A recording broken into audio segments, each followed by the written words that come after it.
hey, come by the school, you're a Lancer always. So, I mean, I think that's great that, you're trying to make that contact and keep those guys involved, even though, they weren't necessarily your guys from, the time when you started here. They came before, but, for you to reach out and keep, hey, you guys started something, I'm trying to continue it. So, I mean, I think that's fantastic on that part of it. The program is going to be a lot around longer than I am, without a doubt. I mean, that's true of any program. So it would be, it wouldn't make sense for me to ignore the past. It would be, an ego or pride thing if I were to do that. And that's not the way I want my guys to approach the game themselves either. And to understand that they have a collective history, a collective buy-in, that this is bigger than them. And if they understand that Lancer program is bigger than who they are, then it's a little bit easier to take that ego, set it aside the door, and say, okay, how do I get to be a part of this? How do I get to be a part of that legacy, that tradition that moves on with the next class? What is that next class going to remember me for? Yeah. And you mentioned Joey Wentz, who came through here. Who are some of those other guys that are playing college or professional ball right now that have come through? Gunnar Troutwine got drafted last year from Wichita State, and he is with the Chicago White Sox organization. He was up here hitting on the field 2 weeks ago when it was nice. Good to see him doing those things, getting those swings in. Yeah, we actually had some time without snow. Imagine that. Yeah, I know.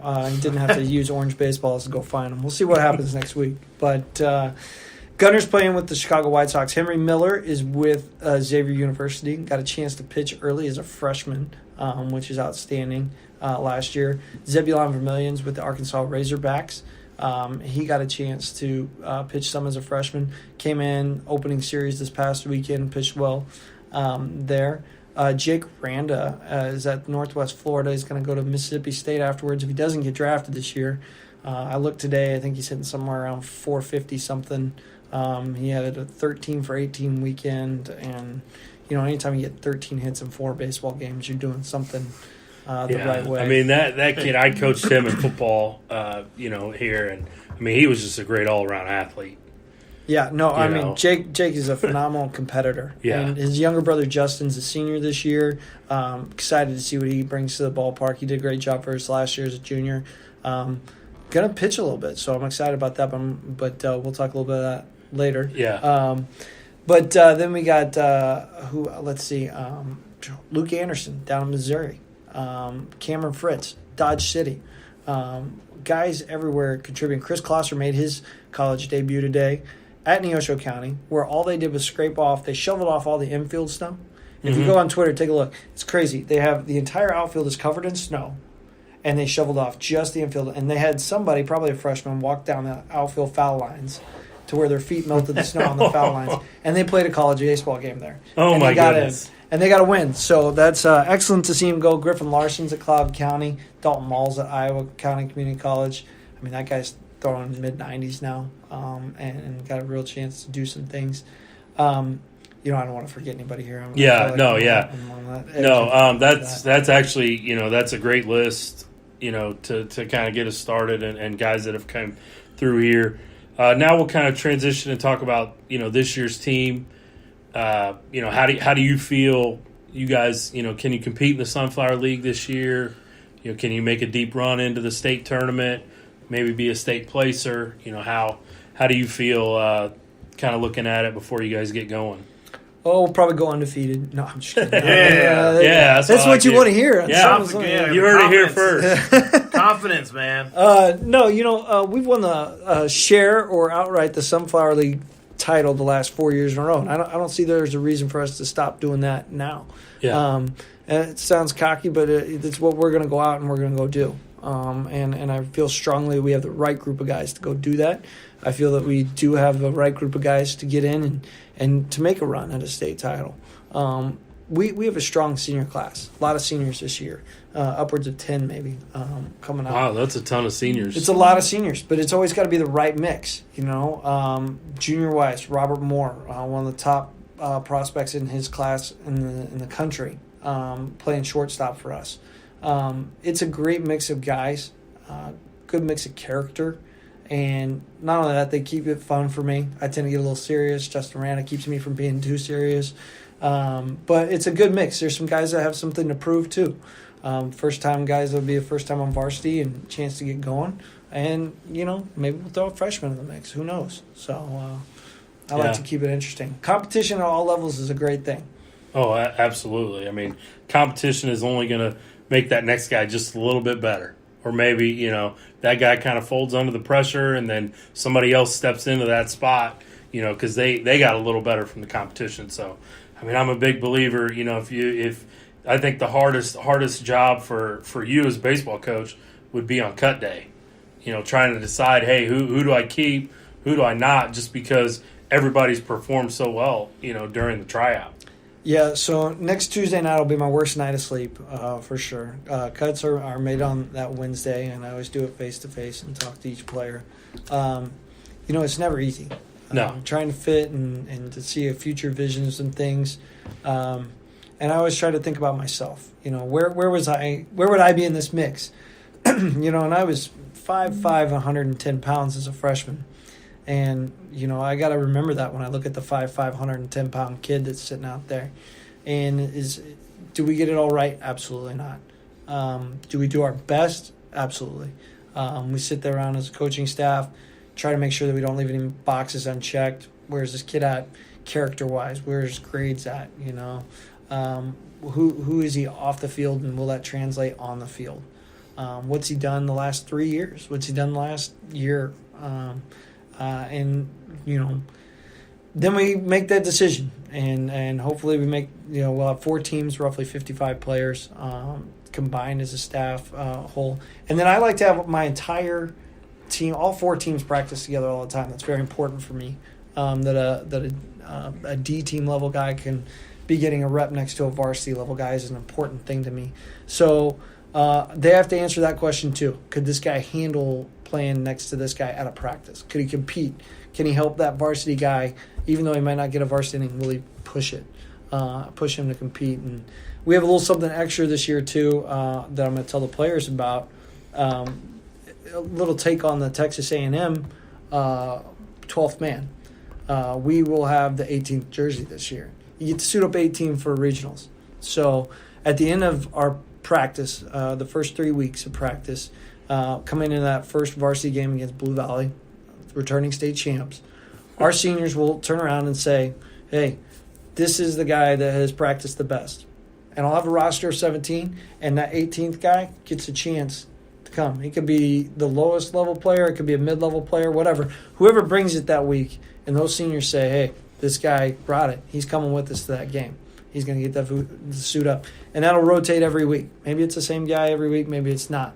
But it's a chance for those lower level guys to get a chance to come up and see what it's like, sit on the bench, at least be a participant in it, play a role, and acknowledge the fact that they've worked that hard, and have hopefully that fosters that competition even more and practice knowing, hey, I got a shot to go suit up. And then at the end of the year, that 18th spot for the regional will be once again all season long. Those seniors will vote on, hey, this guy is what it means to be an East baseball player. Doesn't mean necessarily he's going to help us out, but this is what it is to be a Lancer, and he's coming with us.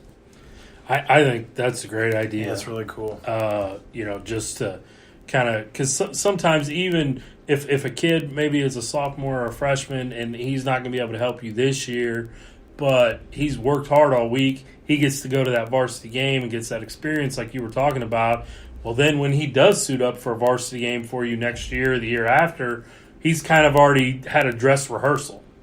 And, so he's not really as nervous as he would be because he's kind of walked through it, he's warmed up, knows what it feels like. So I think that's a great idea. And it goes back to, we'll talk this year a lot about, we never prepare for a C-team game. Every player prepares like they're preparing for a varsity game. There should be no difference. Nothing takes away from that preparation, because that's what it takes to prepare for a varsity game. Every game you should prepare like that's what it is. Never to that other level of competition. If I was doing something different for a C-team game, then I'm not ready for that varsity level competition.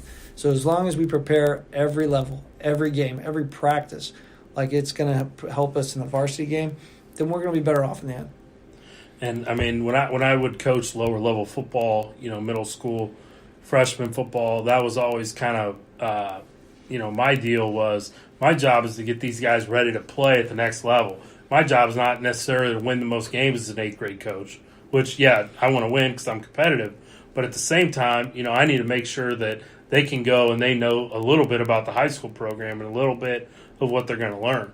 Is helping with our freshman football this year. You're trying to teach them the basics of what we do on varsity, so that next year when they're sophomores and they come out to the first practice and they look at them and we call out a defensive front, they know, oh, okay, they kind of know what that is.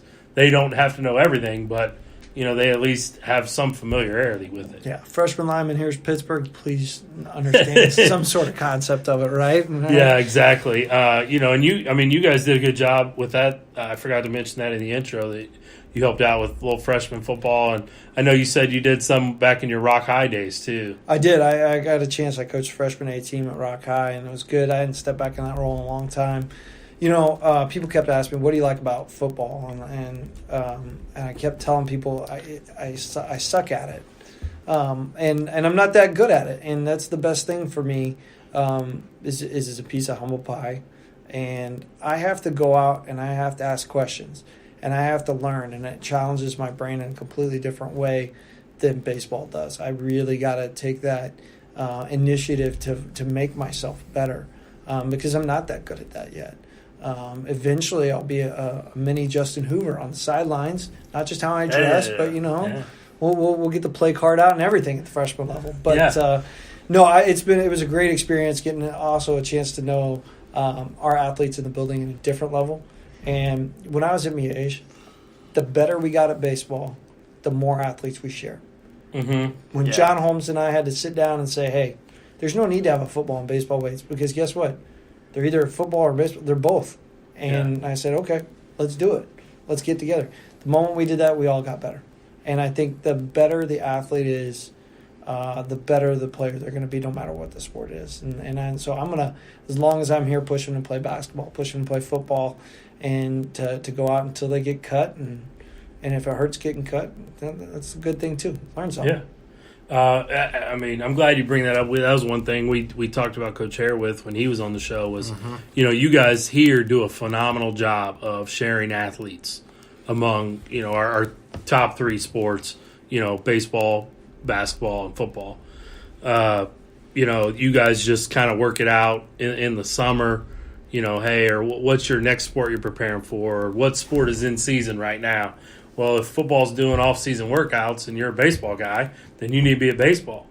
If, it's football time and it's fall and you're a baseball guy and there's an off-season baseball workout, you're like, no, don't come to baseball. Go do your football thing. Like, that's your in-sport season. And, some schools that I have been at personally, those coaches couldn't get along that well. And, it was putting the kid in a bad spot. Yeah, I don't ever want to put the kid in a spot where he's feeling like he's got to choose. Look at the Heisman Trophy winner. Yeah. He's pretty good. Jameis Winston, he could throw a baseball pretty well. These guys are all athletes. I always tell guys, if you get drafted in Major League Baseball, there's a pretty good chance you could win a 3-on-3 pickup game with somebody else because you're going to be a good enough athlete to go do that.